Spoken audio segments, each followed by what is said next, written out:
back like we never left. It's Double Move Sports. As always, I'm Stef Albiero. I'm here with a very, very special guest, guy I'm hyped to have on the pod today.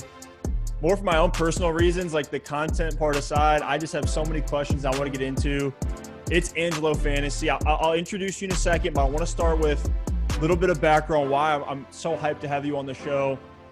We started Double Move Sports back 2019, and the focus for us was start-sit decisions, going super granular, just looking at week to week in the NFL. Then that we started to zoom out a little bit. We went redraft. We went, let's focus on mock drafts, drafting, the preseason, looking at the 2020 class. And it was like, oh, this is kind of fun looking at these college prospects, guys, before they even touch the NFL field. Started building out our own projections, draft season content. And then we said, let's go all in on redraft for 2020, sprinkle in a little bit of Dynasty, still finding our niche, you know. And then we said, hey, redraft season's over. It's all Dynasty time. And here we are. We're still raw when it comes to, you know, the Devy nerds, the hardcore college film tape grinder. So I wanted to bring one of the masters, one of the experts of this field. This is Angelo Fantasy. You can find him on Twitter at Angelo_fantasy, AngeloAnalysis.com. I'll put all the links down in the description below. Angelo, how you doing today? Appreciate you coming on, brother. Hey, man, anytime. It's been a long time coming. I appreciate it, man. It's going to be a fun show. I'm excited. Now, I know you got the rookie draft guide coming out after the draft once we know some of these landing spots, but I want to make sure anything you want to plug here, anything new. We were talking about the new grading system. So hyped for that. Yeah, man. I think that's probably the biggest thing that's, I guess, been the longest time coming. I mean, the last couple of years, been working on it, and kind of trying to decipher, you know, what I want to put in it, and make sure it's good to go and it's, you know, actionable content. So the Ascension grading system is going to be coming out pretty soon. So my hope is the next couple of weeks go pretty smoothly and I'll get it out by early to mid-February. That'd be fantastic. Then a lot of the same stuff that we've seen in the last couple of years with the Y series and the prospect profiles. And I think what I'm going to probably do this year as well is instead of give like a long-winded breakdown on each prospect, I'm going to do like a 5 to 8 minute prospect podcast.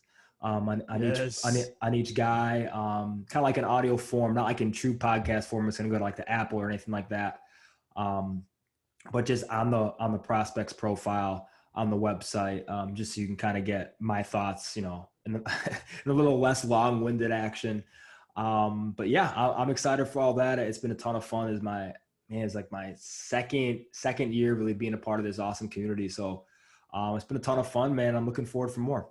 And I got to say, thank you so much for all of the quick one-off film analysis videos you post on Twitter. Those are huge. Those get me through the day. Just whip out my phone, scroll on the timeline, burn a couple hours. And I always end up going through your profile and then looking through them all. But, you know, we need guys like you to come on the show, help us figure out the evaluation, the story, the caliber of player that some of these prospects are, so we can dominate these rookie drafts, start associating these names to picks, and really understand when we see the landing spots come out in April, you know, who are the guys that when that talent meets that landing spot, who are the guys that are going to smash? So before we get into that, I want to get a little bit more of background on you, get some of the biases out of the way. All right. So, you know, we were talking, I know you live in Chicago, but does that mean you're a Bears fan? What's your team, both college and pro? Sure.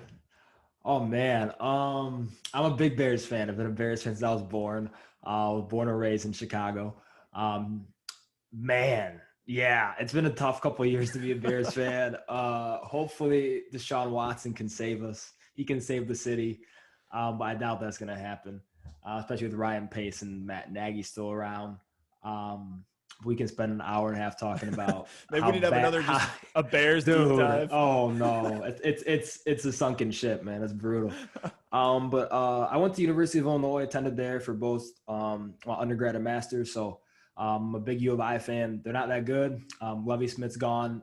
So, you know, here's hoping the new coaching staff does a good job and, you know, brings us back to the Juice Williams days. But yeah, I mean, they're not very good. They're kind of the bottom of the Big Ten. But when I was a kid, I followed a lot of Ohio State football. with Maurice Claret and Troy Smith and Brian Hartline and Tegan Jr. Yeah, man, those were fun days. But that was, I guess, growing up, that was kind of my team, and the Scarlet and Red. I mean, that was fun, man. Yeah. So we know, since you're a Bears fan, and you said Illinois is not that good football-wise, so we know there's no biases there. But what about from a prospect profile perspective? For me, like, I'm a sucker for a Miles Sanders type guy, like an explosive, like pass catching, kind of like a skinny, shifty guy, or like a DeAndre Swift. Like, those are the guys that I see that profile moving to the top of my rankings. You have any guy like that? Or any profile? Man. Yeah, I mean, I think it's a fantastic question, because I think everybody has a prospect bias in terms of profile. For some, it's like the Travis Etiennes of the world, and, the Miles Sanders types. But for me, like, being in this like sport human performance space, it's kind of those like movement marvels, as like Sean Miska puts it. It's the guys who, in terms of their size, and how well they move. It's like the Najee Harrises, the Saquon Barkleys. It's the bigger guys that have like such a dramatic movement signature and do so many great things in the field of play that I just kind of have to watch over and over and over again. And I also got like Dave Montgomery too. He was a guy I was really high on a couple years ago, because he didn't run a 4.5 40. He ran like 4.63, I think. Didn't bench very much. Like, that was, for him, it was a pretty tough combine, and a lot of people were down on him. But, for me, I was like, watched him, pretty closely, and saw what he did as a mover and the kind of skills he brought to the table. So for me, kind of that type of player, the bigger back, that's a good mover. That so let me ask you then, for like a guy like AJ Dillon, are you like in love head over heels with AJ Dillon? No, I'm a big AJ Dillon, because he's not like a great mover. You know what I mean? Like he's just pretty much. He's just a bowling ball. You just roll him forward. Yeah, it's very linear. He doesn't offer a ton laterally. But yeah, I mean, he's okay. Like, I never graded very high. But I think, LaFleur likes the Derrick Henry type player, so that kind of makes sense. But yeah, he might have a big role coming up if Aaron Jones is out of town. So we'll see. Well, I think that's a perfect segue to get into some of these college prospects, these 2021 class names. We're going to go quarterback, running back, wide receiver, maybe sprinkle in a little tight end at the end there. But want to hit on maybe a few of the studs in the class, and then some of the deeper names. Everyone's talking about Trevor Lawrence. We don't need to do any more Trevor Lawrence analysis. No one needs to do another Trevor Lawrence prospect profile piece ever for the rest of the time, because we've just exhausted all of those. But I want to talk about Justin Fields. Get it already, like, you go from the top prospect to a guy that a lot of people have at the 102, maybe the 103 in rookie drafts. And I will say, everything we'll talk about today, just it's kind of my default, is super flex. Maybe you can give your 2 cents in if you don't play super flex. Try to give the opposite there. But as far as a gap between Justin Fields and Trevor Lawrence, how big of a gap do you see there from a dynasty value and just as a player prospect? I guess, like, in terms of dynasty value, it really depends on, I guess, where they land and, what their environment looks like, right? I mean, Lawrence is going to have like LaVisca Chenault, DJ Chark. He's going to have James Robinson. They're probably going to spend a decent amount of capital to acquire another, solid receiving option. So his is going to be looking up. I mean, Justin Fields might go to the Jets. I mean, you know what I mean? It's just different, right? You don't have really any big weapons there. Denzel Mims is an okay piece, but he's more of a secondary type receiver. But they need to hit out another receiver in this draft to really give Fields the weapons that he needs, or go to free agency and get a guy like Chris Godwin, Juju Smith-Schuster. Your boy Allen Robinson. Allen, please no, don't do that to me now. Don't do that to me now. A-Rob's not staying in Chicago. I don't think he is, though. I think he's gone. But yeah, I think they just need more weapons on that team. But I mean, in terms of prospect, I think it's a considerable gap between him and Lawrence and Fields. I mean, Lawrence is probably the best quarterback prospect that we've seen in the better part of a decade, at least since Andrew Luck. And it's all, it's all true. Like, he's that good. And that's not a knock on Fields. If this is most other classes, Fields would be the first overall selection. He's a very, very good player, very good prospect. Does a lot of things well, but there's something about Trevor Lawrence when you watch him play that he looks like a 4 or 5 year NFL vet already. And, for me, like I'm fine. If I'm on the clock at 102, I'm fine with taking Justin Fields. I think he's going to have a heck of a career, and he offers significant rushing upside. And, it wouldn't surprise me if he has seasons where he scores, 6, 7, 8 touchdowns on the ground. So that's a big deal. Lawrence has his rushing upside as well, but Fields is a good athlete and a good quarterback. So it's always tough saying like he's that much lower than Lawrence, but Lawrence is just a special, once in a decade prospect. It's crazy. So for if we put Justin Fields, copy and paste 2021 Justin Fields into the 2020 class, would you put him ahead of Burrow or Tua?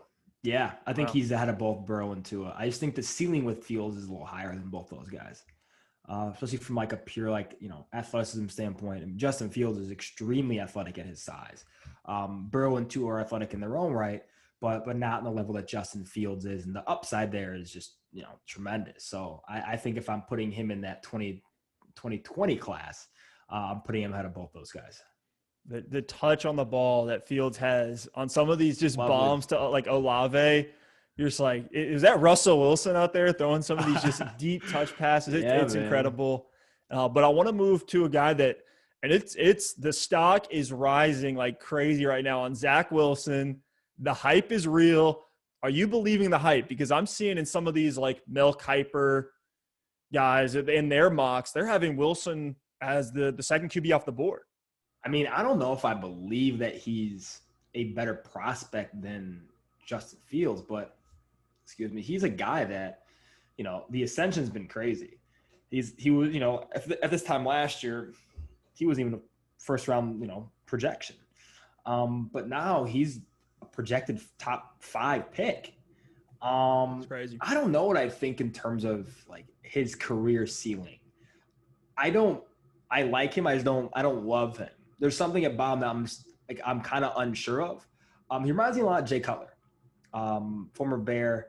He has a chip on his shoulder. Like he plays with that chip. He has kind of like this attitude and swagger about him that you like, but also don't like at the same time. But he's a good prospect, man. He's a hell of an arm. Can throw from multiple arm angles. Just absolute flick of the wrist, 60 yards.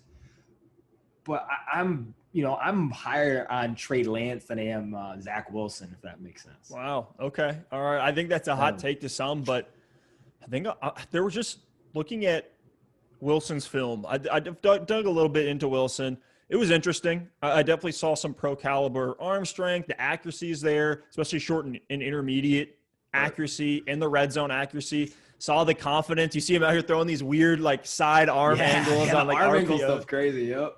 And he's athletic, but I think we see some of that, to your point, like overconfidence, trying to be flashy, trying to play hero ball because he hits a cool side arm angle, and I feel like he starts feeling himself a little too much, and then he's like, all right, let me just let me look off this safety and triple coverage.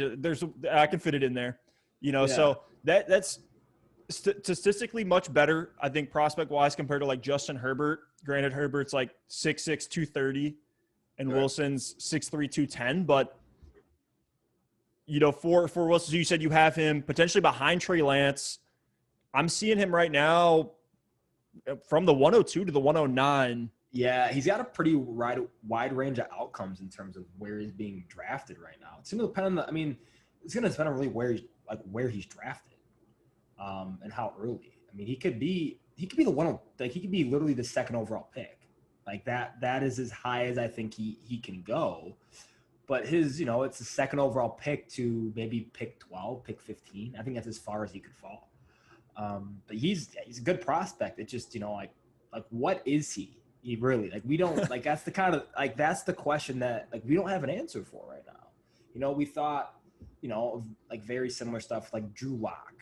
Like that type of prospect who has all the arm talent, has kind of that moxie to him. But yeah, it's tough. Like with Josh Rosen too. People thought Josh Rosen was the best quarterback in that draft class. A lot of people did. And obviously it hasn't worked out for Rosen, but it's always tough when there's that giant question mark of, okay, like he does all these things really, really well, but can he dissect the defense? Can he bring guys together? Can he be the commander in chief in that locker room and be the face of a franchise? We don't know that yet. And that's, I think, the biggest question that NFL GMs might have about Wilson. So comparing him to Trey Lance, and these two guys, I feel like they're in a tier. It's like Trevor Lawrence, Justin Fields, and then it's like Wilson, Lance, take your pick. Right. Depends on, going back to what we said earlier, right? What profile attracts you more? Do you want more of the, like I look at Trey Lance as like a Jalen Hurts, but better on the ground. That's from a comp perspective for Trey Lance. Would you say, and I know the comp thing can get kind of convoluted at times because we can just compare everybody to all pro players at every position. Sure. For Trey Lance, let's say he hits his ceiling in the NFL. What does that look like for you compared to a player that's starting right now? It's a great question. I think for a player, it'd be Dak Prescott, but offering a little more athletically. I think he's similar body type, stature, really explosive arm, and he's a really good athlete, especially at his size. And he offers a ton of upside as a rusher, similar to kind of an upside that Josh Allen has. That's the type of player he is athletically as a quarterback. But it's tough, man, for Lance, because he's not as polished as a lot of these guys, right? I mean, I think Mac Jones is a safer quarterback than Trey Lance is. But the upside of Trey Lance has – if you said 10 years from now Trey Lance ended up being the second best quarterback in this class, I believe you. I think that's the type of upside he has. And it's interesting because you talk about the profile, like what kind of profile do we like at certain positions. And I'm a Konami Code guy. You know, I'm a give me the Kyler Murray, give me the Lamar Jackson, give me that type of player. And I think that's what Trey Lance can be if he lands in the right environment. I love if he went to Chicago. If he fell Chicago at 20 man, I'd be doing victory laps. But it's just interesting, man. I think he might sit for a season behind a vet and learn and be groomed to be that face of the franchise and to be the commander in the locker room. But yeah, I'm excited to see who drafts him, how high he goes, and his upside in the NFL. So he might be a guy that's like a long-term investment, almost like Jalen Hurts was this year, where he goes behind. You're like, oh, Carson Wentz, there's no way. Obviously, we all know how that played out. But you look at Carson Wentz, you're like, oh, okay, he's going to sit for a year. Even like Jordan Love, another guy, kind of cut from that same vein, definitely a lesser in many ways compared to Trey Lance.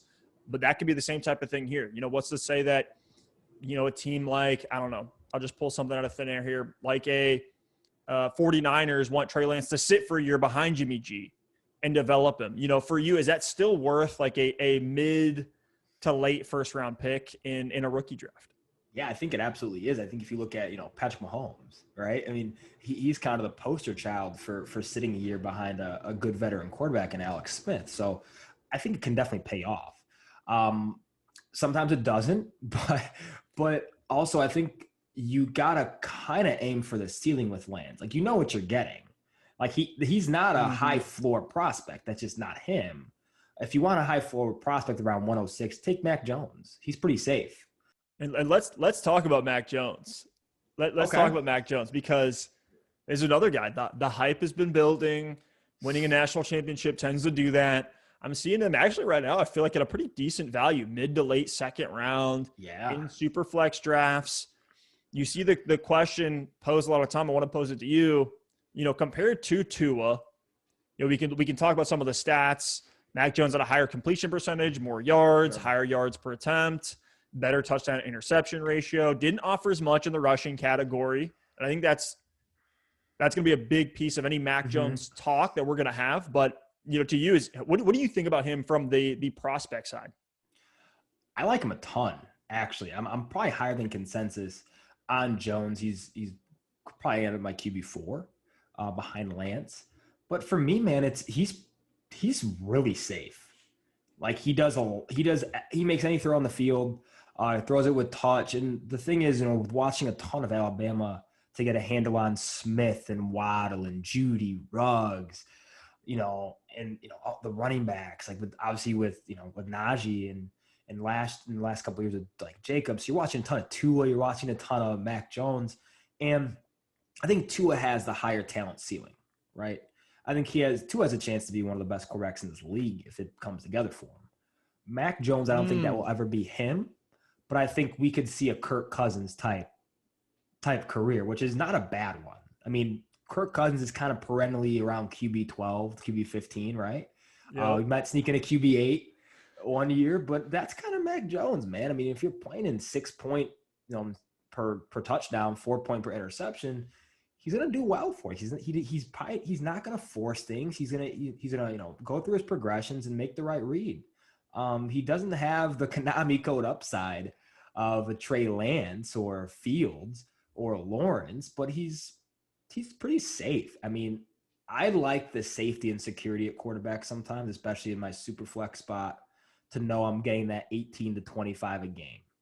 That might just be him, man. He might just go to a place, he just doesn't make mistakes. And that's kind of what you're seeing with him. And I don't know if he's as good as Tua, but I think he'll come into the league a little more polished than Tua. The thought process for me lately, and I'm curious to hear your 2 cents on it too, but with rookie picks, especially second round, late second round, third round, rookie picks is taking more upside and ceiling shots, which for me means, look, I might not have that much Mac Jones, but to your point on the Konami QBs, it's another reason it's really it's becoming the norm at this point. Right. And our boy Mike Liu, good friend of the show, was on a couple of weeks ago. He did a full study and looking at trends over the years. 60% of the QB1s in fantasy this season had 20% or more of their fantasy points come from rushing statistics. And that number, again, has been increasing every single year. Feels like the athleticism has finally caught up to the quarterback position. It's not enough anymore to just be a good pocket passer. Right. So we'll see how that plays out. What are your 2 cents on that before we jump over to the running backs? Oh, I think it's huge. I think if you're looking for a high ceiling prospect, it's not going to be Mac Jones, right? It's going to be your Trey Lance. And that's what you have to really look at is, are you going for a player that you're okay with his best finish on your dynasty team being like QB 9? Or do you want to go for the guy who's going to be QB 3 and QB 5? Like, that's what you really are trying to look at, right? And Mike's a smart dude. We chop it up all the time, but he's right. I mean, if you want a guy who is going to be a bona fide high-end QB1, you're not drafting the Mac Jones profile. You're drafting that Trey Lance, Jalen Hurts profile, where if they hit, they're going to catch fire and have a couple of seasons at QB3, QB4, and win you some leagues. Yeah, Jalen Hurts was, a league winner. Oh yeah, as a rookie. Yeah, I mean, he didn't throw the ball that well either. That's the thing is, 50% completion percentage is like, I'll take that every day for fantasy purposes. Dude, exactly. It's huge. So let's get into the running backs here. I already know you love Najee Harris. Okay, we'll kind of say the same thing we did for the quarterbacks. The gap between Najee and Etienne, what does that look like for you? Let's compare that to the gap between T-Law and Fields. Oh, I think it's bigger than T-Law and Fields. Okay. So I don't see Etienne, like if Justin Fields, for example, went in last year's class, he would have been the QB1 in my opinion. Etienne would not have been the RB1. Probably wouldn't have been the RB2. Maybe would have been the RB4. I'm not as high on Etienne as I am, on some of these prospects because he doesn't do a lot laterally and he struggles and there's some gaps in his game and there's some considerable gaps in his game. And a lot of that stems from he doesn't manage contact very well. That's one thing he doesn't do a great job of, especially early contact, like 0 to 5 yards from the line of scrimmage. But once he gets ahead of steam and once he, gets out of early acceleration, he's impossible to bring down because he's probably the best accelerator we've seen at the position since Chris Johnson. And Chris Johnson was out of this world.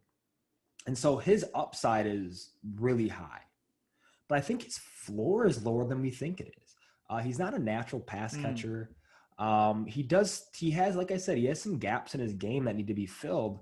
And it's kind of like a guy like Miles Sanders, right? And we talked about him a little bit before the show. And Miles Sanders had a great profile coming out of college for some people. He, explosive athlete, had some problems with drops and fumbles. And, we're 2 years down the line and, the durability issues have hit Sanders pretty hard. The drops have been crazy, league high drop rate. I'm not saying that's going to be Etienne, but that's kind of the same profile of the really explosive player, great at early acceleration, but doesn't really offer a ton laterally. And if he gets in the right system, like if he goes to San Francisco, he might finish the year RB6. Like that is an absolute smash spot for him because there's a very similar running back stylistically in San Francisco and Raheem Mostert. Mostert doesn't offer a ton laterally. He's just an average pass catcher. But man, Shanahan's outside zone scheme is probably the best run scheme in the whole entire NFL. And if that's something that Etienne's a part of, his stock's going to go way up. Where they differ between Etienne and Harris is a pretty complete football player. I mean, he is probably out of the last 4 years, he's the probably second, third best running back in terms of evaluation. I have him right behind Jonathan Taylor in the last two classes because he's just a complete football player. He's a guy who can go up and get it if you throw him a wheel route. You look at the plays he made against the play made against LSU. I think it was 2 years ago. It was left corner of the end zone. I remember this play.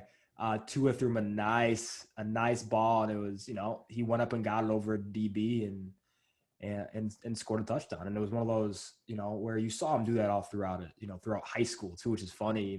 Watching those guys remember that on ESPN, they put up some of the one-on-ones and stuff at the camps, yes. and Najee Harris is lining up against some of the best defensive backs in the nation and making them look silly. And that's the difference between him and Etienne is Najee Harris has the holistic, overarching skill set of an all-pro caliber player. He does a lot of things really, really well, but for his size, he's an absolutely exceptional mover, and he's probably the best receiving threat in this whole class. Him and Kenneth Gainwell are probably the best receivers in this whole class. And what Harris can do down the field as a receiver, as well as in the short to intermediate game, running, angle and option routes, is pretty special for a guy who's 6'2", 230 with freaking 10-inch hands. I mean, the guy is an absolute, yeah. I mean, the guy's a mountain out there. So, but he's a fun player. But I like Etienne. It's just going to be pretty landing spot dependent, for where he goes and what his early career success looks like. I don't think he's as. This is just me. I don't think he's as landing spot dependent as a lot of people say, but totally see where you're coming from with all that. I actually think the contact balance, at least from what I saw, was pretty solid, but he's just not like a between the tackles type of guy. And I saw a lot of issues with the vision, and being super shifty in tight space. But we also said that too about Jonathan Taylor. And people even said that through the first half of his pro career. That's kind of a funny thing. So Taylor had a lot of technical nuance to his game. So he had that in his game. He obviously Wisconsin, big power run scheme. But he was really good at anticipating contact, anticipating when holes are going to open, manipulating the second level, that type of stuff. Jonathan Taylor did that. He wasn't really he's not really gifted laterally, and he doesn't have to be. He's functional laterally, he's efficient, and that's what you need to be. Etienne is not as functional, where he has a lot of dysfunction in his decelerative qualities, which is why he sometimes struggles missing holes because he doesn't have good brakes. He's a Ferrari with no brakes, right? If he sees a hole and he hits the hole, he is gone. Good luck catching him 20 yards down the field. It's not going to happen. But he's going to have a hard time getting through tight creases because there's not a lot in his toolbox in terms of how to navigate, how to manipulate the second level. And we saw him do it in spurts at Clemson, but we never really saw the consistency and efficiency there that led me to say, okay, this is a surefire must-have prospect. I think it depends on where he goes and how he develops as his overarching skill set. And we'll see at the pro days how these guys weigh in, official measurements. I'm seeing like Sure. 20 different sources Oh yeah, on half of these guys. So I'm taking everything with a grain of salt right now. But for Etienne, 5'10", 200, that's just not the prototypical size that we're typically looking for too. So you add that into the mix where you look at a Najee Harris, it's like he's bulletproof as far as a prospect goes, measurables perspective. But I still think I have a lot of faith in Etienne. I still think he has room to improve. And we've seen the burners. Like, we know he's a home run hitter from a fantasy perspective. I could see him being a guy where he only needs one big play to save your fantasy day, where, only give him, like in a 49ers scenario, okay, he only needs 11 touches, but those 11 touches are going to be enough that, he can be a high-end RB2, low-end RB1, something like that. Let's talk about Javonte Williams, a guy that's another one kind of like Zach Wilson. It's like, as this season has happened, thank God it did, for our own sanity. But for Javonte Williams, I'm seeing him in a lot of cases above Etienne in some of these rankings. That to me is egregious. I'm curious to hear your thoughts on that. But for Javonte Williams, how do you feel about him? We'll kind of go through everything here. The what are your tape takeaways, measurables, stats? Sure. I mean, honestly, for me, I have him graded right now. My grading system is almost complete, right ahead of Etienne, and that's probably not going to change. He's a really unique prospect. I mean, the kid was a high school valedictorian, really smart, bright kid, played linebacker in high school. But if you watch him play, he's an energy giver. He's a guy you build your identity around because of how hard he plays and the brand of football that he's known for. And it's kind of similar to how this year, how the Bears down the stretch just fed David Montgomery. David Montgomery's an energy giver. He's not the best athlete in the world, but he's going to bring it for 4 quarters, and he's going to wear you down. And that's Williams in the sense of being an energy giver and being that identity to an offense. And if he lands in Atlanta under Arthur Smith, it is wheels up. And I'm excited to see where he lands. But on tape, you see a guy who just brings it every play. I mean, he's one of the broadest through contact skill sets in the class. Has a wide variety of ways to get away. When we talk about, like in my space in particular, and what I do for my career, it's either engage or evade. One of those 2 options. And he does a good job of coupling both of them, but man, he will run through your face mask. And he's just a lot of fun to watch. He's the modern day beast mode in that sense, where he's just not going to go down on first contact. And like Etienne too, just average receiving skills, but going to make his money after the catch. And where I think he's probably a little safer than Etienne is the touchdown upside. He's going to be your primary, wherever he goes, he's probably going to be the primary goal line option. And that means a lot. Remember that year when LeGarrette Blount scored how many TDs? Like, what was it, like 13 or something crazy? I want to say it was 17. Jesus. And he was, he was what? RB4, RB6? It was something silly. It was something insane. I don't remember that. I don't remember that exact finish, but it was nuts. But I think obviously Williams offers a little bit more from a variations perspective. But I mean, yeah, he's going to be a guy he's going to score a lot of touchdowns. And we saw that too in college. Like, I love like the comparison between Devonta Williams, Michael Carter, guy he was sharing the backfield with. Fun backfield to watch.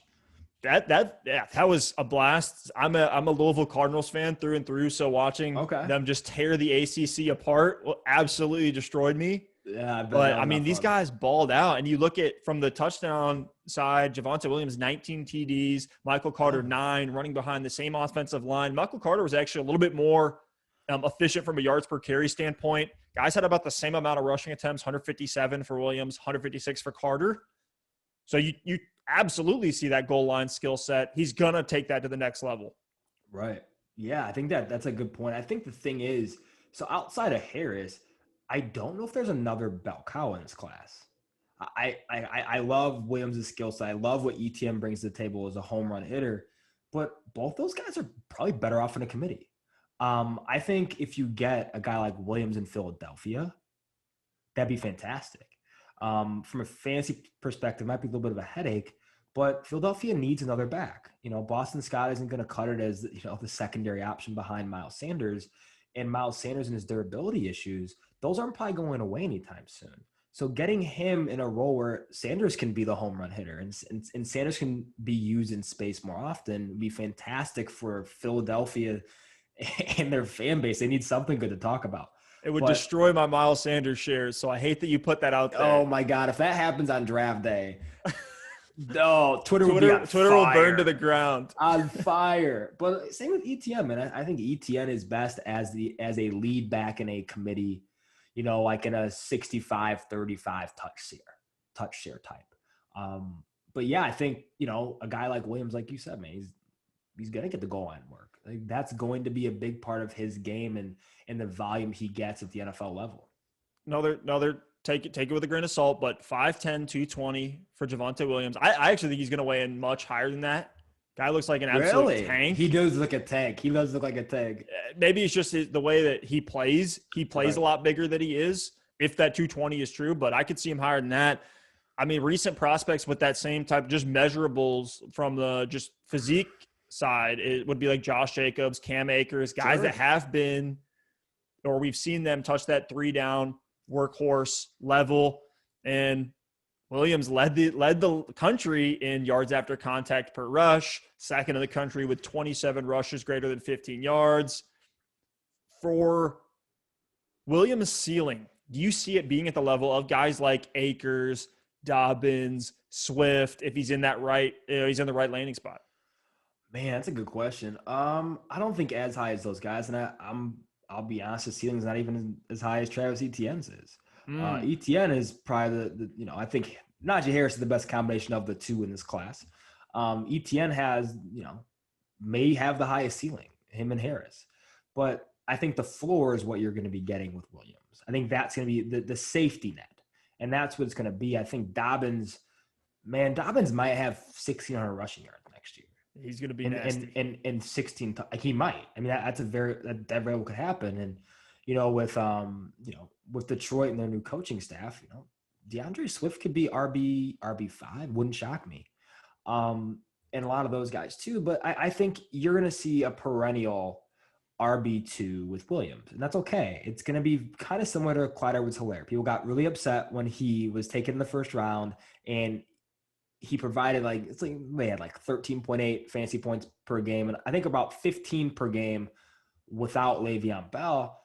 So pretty good, like back end RB1, front end RB2.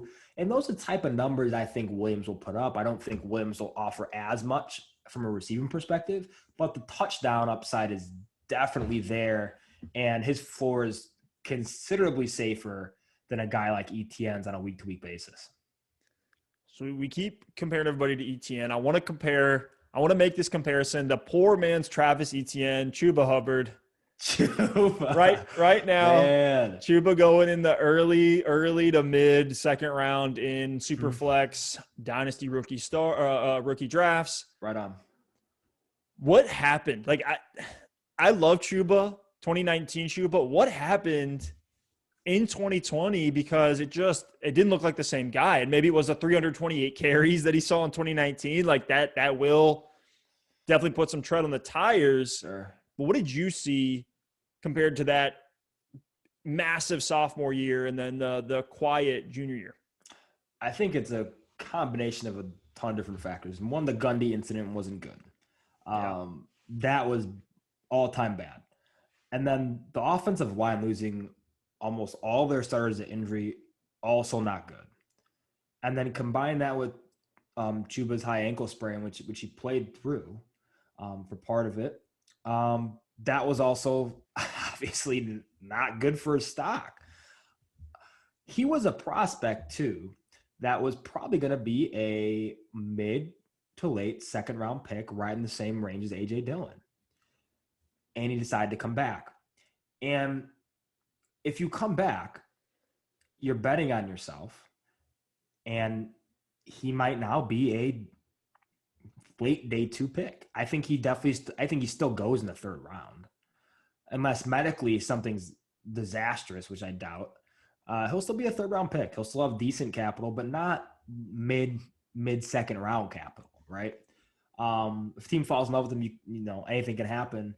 But I like Chuba Hubbard. I don't love Chuba Hubbard. I think he has a good intuitive feel of position. He does really well in tight spaces for a guy as athletically gifted, linearly as he is. Guys like the track star, right? He's from Canada, started playing football late, 10.55 kid. So legitimate track speed, right? Legitimate track speed. That's right around what Henry Ruggs ran in high school. And Henry Ruggs is a slowpoke. So, I mean, he has elite caliber top end speed at the position. And he offers a ton of stuff in between the tackles too. Just being intuitive and being a good mover. That's what he is. Doesn't offer a ton laterally. I think he's kind of in that strict movement profile. Everything is going to balance itself out to north and south. But he's not going to be a guy like a Kenneth Gainwell or, a guy like Najee Harris who can make you miss in space a ton, but he's going to be a guy who relies on his speed and his accelerative qualities to win in one-on-one engagements. I don't know where you rank a guy like him too, because his range of outcomes is so vast in terms of his role. Like last year, it was looking like he was going to be a 1A or, a 1A and a two-back committee. But now it's, what's he going to be? A secondary option somewhere, have to work his way up and touches. That's the type of thing where last year he was probably projected to be a back-end first rounder in terms of rookie drafts. But this year it's mid to late second. So I don't know. It's going to depend on where he goes and who's there for his early career success. But I like Chuba Hubbard. I just don't love his dynasty value with not knowing where he's going to land and what his touch share looks like. I saw a lot. I'm curious to see what you think about this comp. Philip Lindsay. Okay. Is kind of what I saw. I can kind of see that. Where it's like, not the biggest guy, does have some quickness, can make big plays. And I'm just talking a little bit more for that junior year. I saw Philip Lindsay, which you hear that, it doesn't sound great, but I mean, Philip Lindsay was, when he had the reins, he was certainly fantasy viable. We've kind of seen the range of outcomes in Philip Lindsay. So that's where I'm at with Chuba. Interesting to hear you talk about, what you saw. The last guy I want to touch on, then we might throw out a couple deep names here, but Trey Sermon. Are you in or out? He's super polarizing. Yeah, he is, man. Especially what he did in the college football playoffs and the Big Ten championship game against Northwestern. I'm in at a cost, right? I think if you give me Sermon in the mid-second round, all in. I'm seeing late second. I'm all in the mid-second round because he's a legitimate second-round NFL draft talent. But it's the laundry list of injuries. The durability is the one thing that kind of scares you because running backs have short shelf lives in general. But if he's going to be a guy who might not even make it through a rookie contract without significant, chance for injury, that's tough to bet on. I think he's a really talented back. And I think he's one of the few backs that could be a quote unquote bell cow in this class and carry a really high touch share. I just don't know how the NFL views his injuries right now. And that's a big thing in terms of his durability. And you and I talked before the show a little bit about LaVisca Chenault Jr. And that was a big tell for me was I loved Visca before. I've watched him for years at Colorado, especially his guy was a sophomore year when he played Nebraska and had that catch to win the game. That was fantastic. But it was, how is the NFL going to view his injuries, right? Are they going to view it as a big detriment? And is his stock going to fall in the third, fourth round? Or is he going to still garner, early second, late first round capital? And he did. And so he had a pretty injury-free rookie year. I know he dealt with a hamstring injury for a little bit and that nagged. But he was pretty all right for the most part. Sermon, that's going to be interesting to see. If Sermon still gets second round capital, wheels up. Like that should tell you all you need to know about, how the NFL views him from an investment standpoint as being a risk. Is he still risky because of the injuries? Absolutely he is. But he's less of a risk than you would think if he's drafted in the second round of the NFL draft. Certainly his size, speed is appealing. 6'1", 215. That's everything you want in a running back. Stature-wise, if you had a comp for Trey Sermon, this is a guy that you can throw some out there, but they all felt too high to like these all-pro running backs, right? Who would you say if you had to pick someone, and I'm putting you on the spot here, but for Trey Sermon, as far as a comp, maybe his range of outcomes, high end, low end, something like that? Closest one I would think is Chris Carson with better draft capital. Okay. I mean, I think he offers a ton to an NFL team. But I just don't think he'll ever be 100% healthy for his NFL career. Like Chris Carson has dealt with injuries. That's Carson. Since he walked. That's him, man. Hey, he plays for everything. That might just be Trey Sermon. But yeah, I mean, it's so interesting to see how polarizing he is, because even early on in the season, they were thought Master Teague's backfield. But that, his coming out party was the Big Ten championship game when he just steamrolled Northwestern.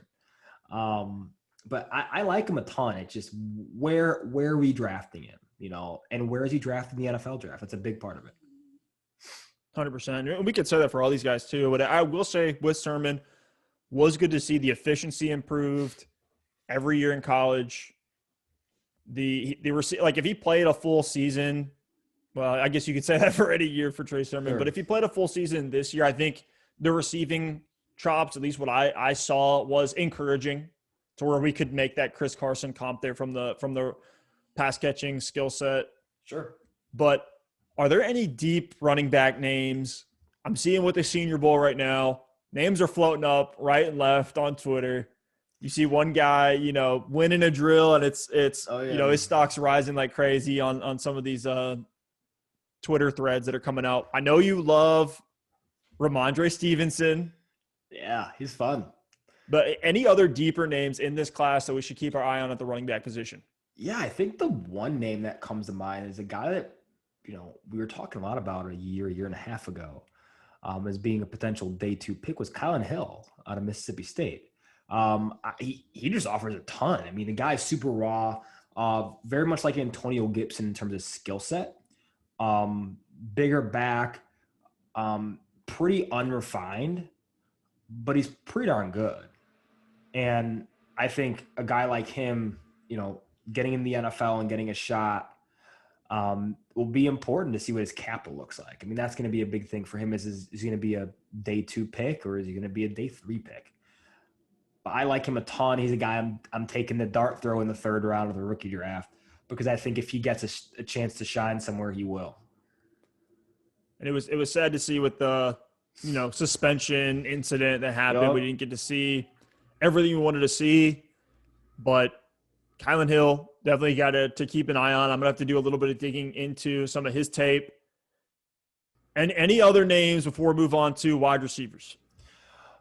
We mentioned Stevenson, but I think one that's kind of popping up with the Senior Bowl a lot is Khalil Herbert out of Virginia Tech. I think he's an interesting one because the one thing I keep seeing is he's good. He's good in pass pro at the Senior Bowl, and he's doing a great job on one-on-ones and that in those engagements. But I think he's a good back. He's not great. But he's good. And if you're good, you're good enough to take the field and potentially have a significant snap share, you could be fantasy valuable. And all it takes is an NFL team to fall in love with that piece. And it's similar to DJ Dallas at the Seahawks. Was DJ Dallas a great back? No. But he can protect the quarterback. He has good hands, and he's a viable rusher. That might be all it takes is a team to take a shot on him early day 3, late day 2, for him to be a guy that teams like. And, I think protecting the quarterback is becoming more and more important at the running back position, because you have to be able to do such a thing. Especially with like Mahomes, Watson. Like, if you can't protect Patrick Mahomes, you're not seeing the field very much. They're kicking you out of there. You're going to be a bench. Clyder was hilarious. That was his big knock coming out of college, and I think he's improved a lot looking at the AFC Championship game and what he did there in protecting Mahomes when he was on the field. Because the injury didn't play as much. But I like Khalil Herbert, man. I think he's going to be a guy to watch at the Senior Bowl in particular. Michael Carter's a good one too. Jared Patterson. What about Larry Roundtree? I'm seeing some hype for him. Interesting. I like him. He led Missouri in rushing as a freshman. I mean, he's a guy who's he's been good for a while, but he's kind of never made that jump. right? I think part of that's because of injury early on in his career. Don't quote me on that. But yeah, I think he's going to be one to watch the Senior Bowl too. I think the Senior Bowl backs are really interesting. I think I'm more interested in the Senior Bowl backs than I am the receivers. The receivers, Tylan Wallace to me, man, he's a first round talent. Like he's that good. And a guy like Kadarius Toney is a man, the human joystick. He's Tariq Cohen at receiver.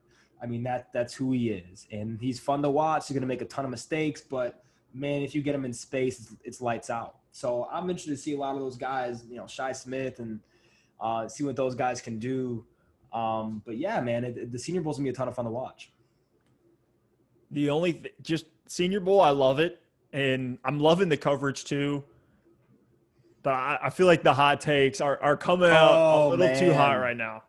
I think it definitely is, because this is all we're really going to get, right? We're not going to get, the coverage of the combine this year.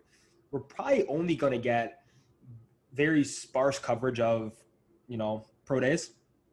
So it's one of those things where it's like we're really taking what we can get. It was like early on in the pandemic when there was like no sports and you're watching, a Japanese baseball league at 2 a.m. Like I remember, I swear to God, we were watching cornhole championships. Dude, I went out to dinner with my wife. And this is, right when things started, like right when kind of the sporting organization started shutting down and COVID wasn't like awful yet. And I sat down and I'm like, man, I'm really watching, the Dragons play in this Japanese baseball league. Like it's crazy. It's crazy. I've always liked the Senior Bowl, man. I think the coverage has been good. I'm just really interested to see what, some of these guys do on the field of play, because I know James Robinson was a guy for me last year, the Senior Bowl. Huge, like game. I think he was 2 touchdowns. But there's guys you can find that are gems there. And obviously James Robinson was a gem. But yeah, it's going to be fun to watch, man. I'm really looking forward to it. So let's get into the wide receivers now. We can go a little bit quicker through some of these names. These are all outside of the first couple. These are guys that I'm just really interested on, guys that I can't get a read on.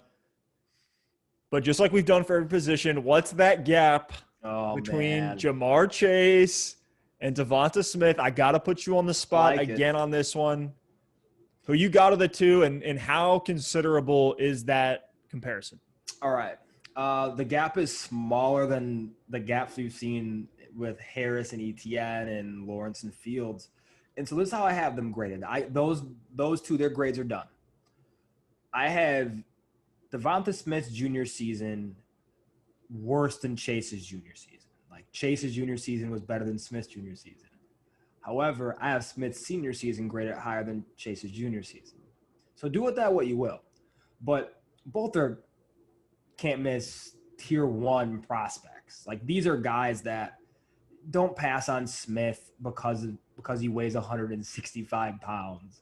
Like don't do that. He's a good football player. If you watch him on tape, I mean, he's a guy that separates at will. There's a reason why corners don't jam him. Like you think a guy who's playing at 165 pounds, I know he's listed at 175 pounds. He doesn't play 175 pounds. Like probably between 165 and 169. That's my guess. But there's a reason why corners don't jam him, because he has such an arsenal at the line of scrimmage and such an advanced skill set there in toolbox that if he gets a step on you, good night. Like that 6 is going to be on the board real quick.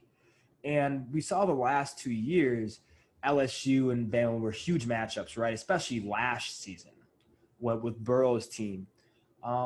Derek Stingley wasn't on Ruggs, wasn't on Waddle, wasn't on Judy. Derek Stingley Jr., their star cornerback, was on Devonta Smith.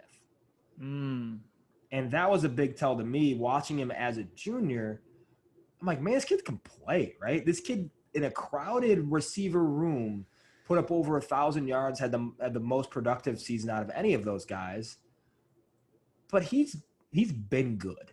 Like, we should have known he was good, but he took that leap from good to historic this past season with his Heisman campaign, and he's a joy to watch, man. I mean, I can go on for days about his movement skill set and what he does really, really well in comparison But all I'll say is just don't, like, if you're in the middle of the first round of rookie draft and need a receiver, Chase is gone, go ahead and take Smith. I think right now Smith is a better football player. I think Chase is a better prospect. Interesting. So you're with kind of the ADPs, at least that I'm seeing right now, from a few of the major outlets. Smith is kind of a mid-first, still creeping into that top 5 range in rookie drafts, even in Superflex. With Chase, there is that, in some I'm seeing second overall. Yeah, to me, that's a little spicy, but, third, fourth, top 5. So you kind of have both guys in that range. Kind of. I mean, for me, if it depends what you're really looking at. I like Smith a lot. I'm really high on him. I'm also really high on Chase. Chase is a better prospect. I think both guys have all-pro gold jacket type potential. That's how good both those guys really are, in my opinion, or can be in terms of their talent ceiling. I would take Chase earlier than Smith on the clock because I think he profiles as the higher ceiling prospect. Earlier on in their career, I think Smith might struggle less than Chase. I think Smith might have the better rookie year than Chase. But again, Chase was 19 years old when he last stepped foot in the field, right? He's still a young prospect. But both guys are fantastic. At 103 and Harris is on the board, I'm taking Harris. I would take Smith and Chase over any other of the running backs, if that makes sense. Yep. Yeah, but I feel like that's pretty close to consensus. And with Smith, too, I was looking at here. I was trying to find some of the lighter guys in the league that are still relatively productive. The low-hanging fruit here is Marquise Brown. Sure. He's in at 166. He's fantasy relevant. I think for a lot of people, he's a buy low in Dynasty right now. Sure. Robbie Anderson, I saw that comp thrown around. He's, from what I'm looking at, he's 6'3", 190. So a little bit bigger than Smith, but at least just from the eye test, skinny guys, but lanky, can kind of use it to their advantage, and they're quick. Yeah. What do you think about that Robbie Anderson comp? I think it's interesting. I think Smith is a better mover, and that's the big thing. Is Smith is one of the most skilled movers coming into the NFL at the position that I've seen, and he's one of those guys that wins it all through levels. He's a tactician. He's a guy that is going to be, lights out in his technique and does everything well and does it well on all 3 levels of the field. And that's important. I think there's no area where he struggles. He doesn't have that kind of question mark gray area of, he needs to really get better here. He's just pretty damn good across the board, man. He can go up and get it. He's an explosive leaper, near 46-foot triple jumper. If you don't know what that means, he can triple jump. Is a tough event. He's a good triple jumper. The guy can jump. The guy is an explosive leaper. He's also a lot faster than we give him credit for. He's sub 10-700 guy. To give you perspective, Jaylen Waddle, who we think is one of the best receivers in this class, and I think so too, he ran 1084 in high school. So Smith is not that far off from those guys that we think have elite speed, because he does. I think it's his work during early acceleration and getting in and out of breaks that makes him special. He gets on DB's toes in a blink. He knows how to manipulate in the middle of the route to get enough separation to get open. Chase, very different type of prospect. Chase is going to win at the catch point with physicality. Chase is a true alpha in terms of how he dominates a game. With Chase, you feel his presence. Physically, you feel Chase.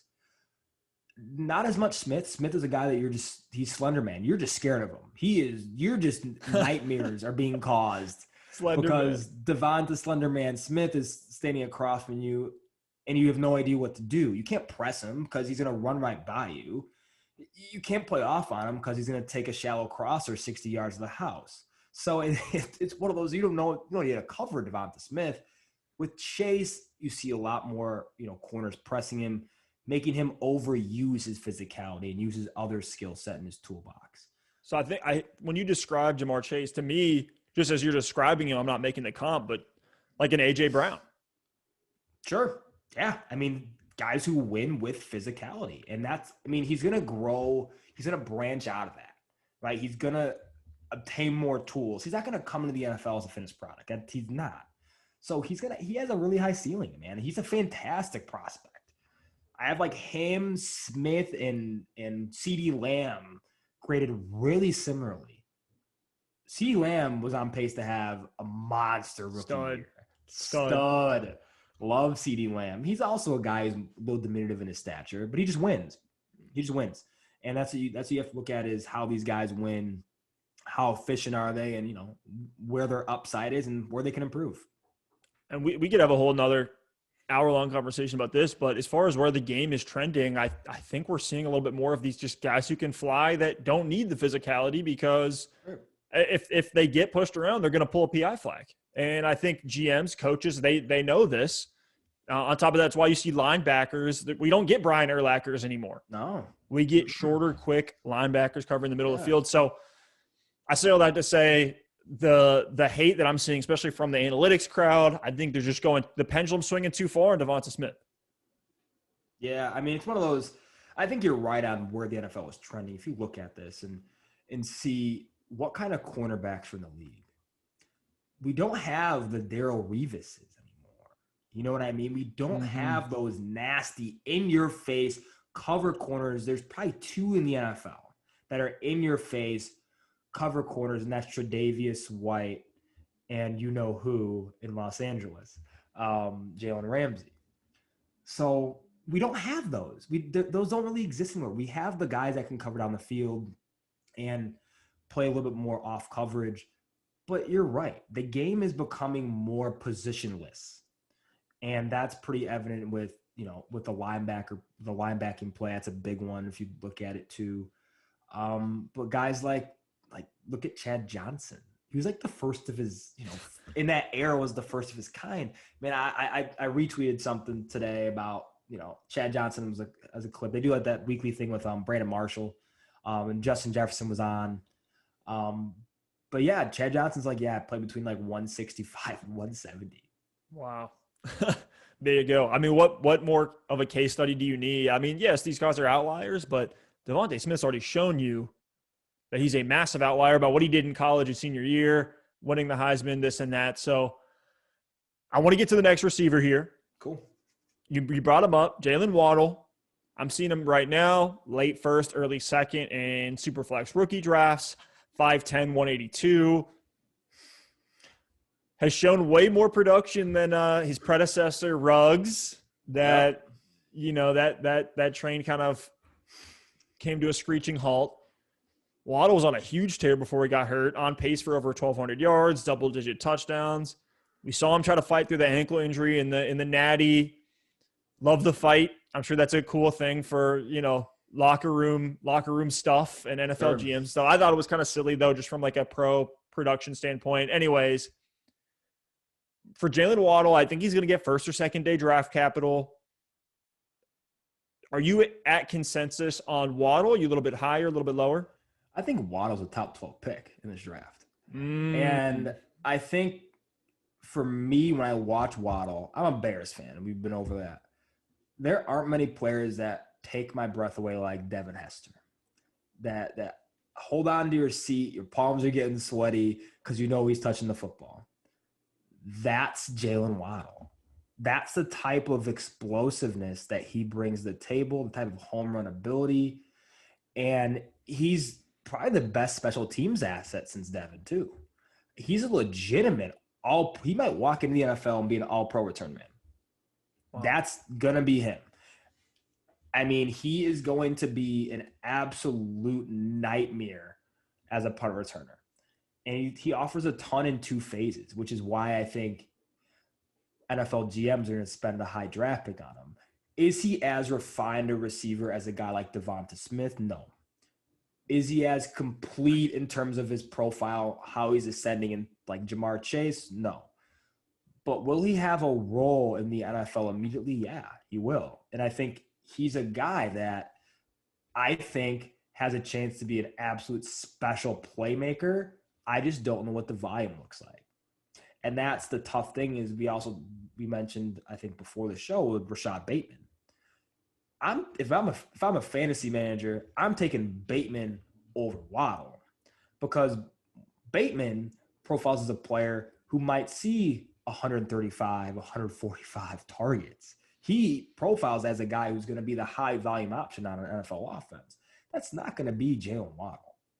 It's going to be a little more sparse, kind of like Deshaun Jackson in a sense, right? More boom busts. Yep. He can go 6 for 202. Or he can go one for 19 on 6 targets. That's going to be, I think, the type of player that he is. The highs are going to be week-winning highs, but the lows might lose you a few games. But you got to be okay with that. I mean, I love Jaylen Waddle, man. He's the most fun player to watch since Hester. And I might just draft him because I want to watch him. You know what I mean? If he goes to the Bears, I mean, everyone in your league – if he goes everyone in your league is sending you offers immediately. And I'm accepting probably 98% of them, unless they involve like Najee Harris, and we ain't talking about it. But nah, dude's a special player, man. He's a fun player to watch. I don't know if he'll ever be like an all-pro or Pro Bowl caliber wide receiver, but I think he's going to be a all-pro return man, which, I mean, that means something, right? I mean, he has value. So, and NFL teams will probably see that. When I look at in rookie drafts, this chunk of wide receivers, for me, I actually have Bateman as my 2 of just wide receivers in this group. It goes Chase, Bateman, Smith. But there is this group of like Jaylen Waddle at this 1-2 turn, Waddle, Bateman, Rondell Moore, Terrace Marshall, Amon-Ra St. Brown's kind of creeping in there too. This like stack of very solid wide receivers that you can get it as productive potentially in their first year. But it kind of just seems like pick your poison. What kind of profile do you like? Do you want the upside Jaylen Waddle type guy, or do you want more of a higher floor play, a more refined guy like a Bateman? I think that just comes down to personal taste. I would probably put more ahead of Waddle. That might be a hot take to some. What do your rankings look like if you have them? Man. Oof. I'm not okay. So I'm probably done with the first 2 tiers, and that the first tier is really simple. It's Smith, Chase, Smith, however you want to slice it. Then after that, it gets kind of tricky. Depends what you want. I think Bateman is going to end up as my 3rd receiver, and it's because I think he's going to be the highest volume receiver. That means a lot. And we have Waddle, we have Moore. You could put Terrace Marshall up there. I mean, there's a lot of guys that might fall in that 2nd tier, but I think if I was going to pick 2 guys that would for sure be in there, it's going to be Waddle and Bateman. I would take Bateman over Waddle because I think the vibe might be a little more consistent. But, dude, you're going to have guys like Amari Rodgers, like who are going to be later, He's getting some steam right now. Dude, I love watching that kid play. I mean, he's going to be a guy that you're probably going to be drafting in this late 2nd round or 3rd round of your rookie draft. So I'm going to take that all day long. I'm going to take that value all day because I think he's a guy that's going to play in the slot and win in the slot like a Randall Cobb type player, and more so like Golden Tate. But he's going to be a player that's going to, ascend pretty quick, I think, in the ranks, and could even be a 2nd round pick. Like, I wouldn't be shocked if he was. I think he's a pretty dang good player. But to answer your question, if it's not the first 2 guys, if it's not Chase, not Smith, I'm taking Bateman for sure. So there's 2 other wide receivers I want to get to. Then we can have a little LaVisca Chenault fireworks hype session at the end of this thing before we sign out. Terrace Marshall has been really driving up for me. My draft boards, he's been driving really high up there. The more I continue to look at his tape, look at his stats from the year. Took over for LSU this year with Jamar Chase opting out. Highly touted prospect coming into college. 25% of the receiving yard share. That's pretty good. Balled out, and then he opted out for the back half of the season, and he was on pace for, I want to say true junior. He may have redshirted. Don't quote me on that, but 89 receptions, 1,350 yards, 18 touchdowns, and he's 6'4", 200. So you look at him like that's one of the profiles I love is like the AJ Green, DJ Chark type of profile. I think I'm willing to take him, and I think he can be more of like a jack of all trades type receiver where he could be a field stretcher, but he could also be more of a red zone threat as well. Yeah, I agree with you 100%. I like him a good bit. I think he's going to also ascend like a guy like Brandon Ayuk did to that mid-late first round. That's where I think he ends up going. How fun would it be, for him to make the back end of the first round and be in Green Bay with Aaron Rodgers? Well, if Aaron Rodgers is in Green Bay. But, yeah, I mean, I think he's going to go to a team that needs an extra receiver. I don't think he's going to move around a ton in the NFL. I don't think he has a lateral skill set to be a guy who plays all three positions and plays them well. But I think he's going to be a pretty dang good extra receiver at the NFL level. So he's going to be a guy if you're, in the back end of the first round in rookie drafts, like pick 111, 112.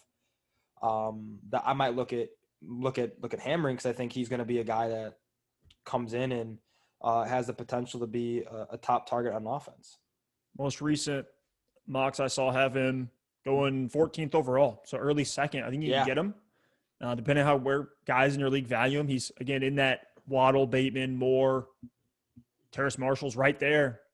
And I could see him moving up as we get closer to draft season once we know some of these landing spots. Last one we'll touch on from this class, Dyami Brown, wide receiver out of UNC, broke out huge as a sophomore, back-to-back 1,000-yard seasons, was a touchdown machine at UNC, 6'1", 185.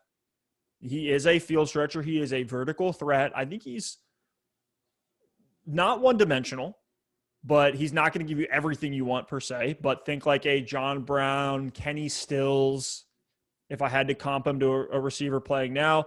His hands weren't the best, a lot of drops in college, but where are you at? I'm curious to get your 2 cents on Dyami Brown. I think it's really tough to predict the volume that players like Brown will get kind of coming in the NFL because he's going to make his money on the third level, right? He's going to make his money down the field.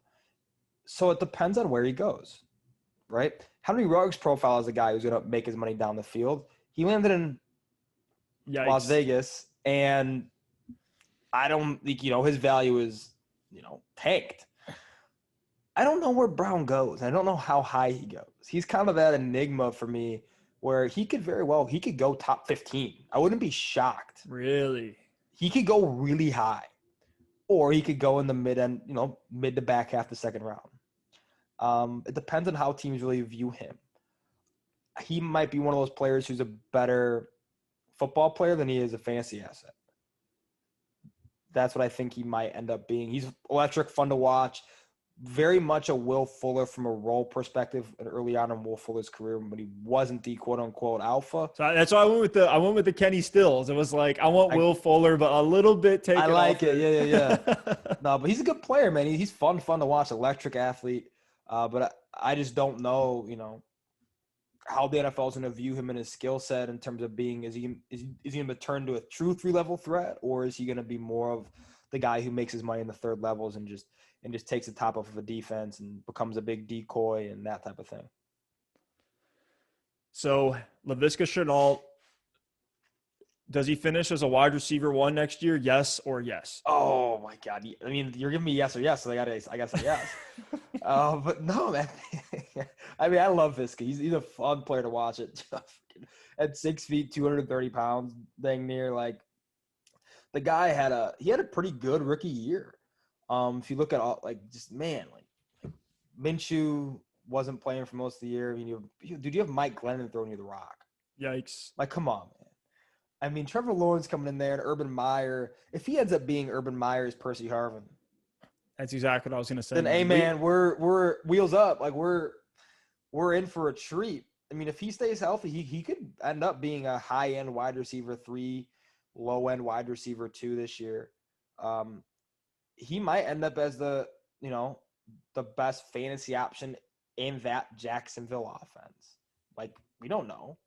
But he's a guy, I mean, I am on almost all of my teams because because I was waiting for. I was like, okay, they're gonna draft Justin Fields, and the Jets just totally made a giant mistake, an organizational failure, and now we had Trevor Lawrence and Urban Meyer.